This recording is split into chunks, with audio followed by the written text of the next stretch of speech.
أستاذ علي زيان محامي مؤسس الرباط. اليوم أخيرا صافي قفلنا المرحلة ديال الدفعات الشكلية، والآن المحكمة المقررة غادي تبت فيهم، وعلى ضوء القرار ديالها فأكيد أنها غادي تقرر انعقاد جلسة مقبلة لمناقشة الموضوع ديال القضية. دابا غادي ندخلوا في الموضوع. الدفعات الشكلية سالات صافي سالات، اللي كانت خدات واحد الوقت مهم.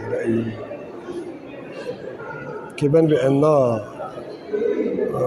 وصلنا دابا للمرحلة الأخيرة، وهي المناقشة الموضوع والمرافعات ثم الحكم في القضية إن شاء الله.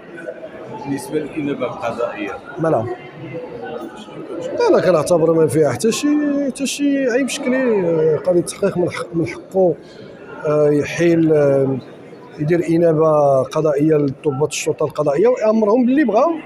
كاين جوج ديال الشروط اللي هي ما يستمعش للمتهمين، وهي الإنابة كانت في إطار شي كيموجه ضد مجهول، دونك ما عندوش المتهم يمكن ضابط الشرطة القضائية يستمع لهم.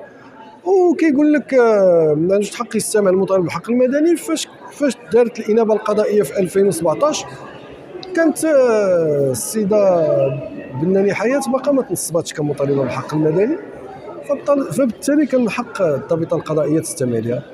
ما كاين حتى شي عيب شكلي كيفاش كتشوف الملتمس ديال إبطال قرار السيد قاضي؟ لا، السيد قاضي التحقيق انا كنقولها وكنعاودها، الماده 219 قانون المسطره الجنائيه واضح، ما يمكن لك تطعن فيه غير لا بالنقد.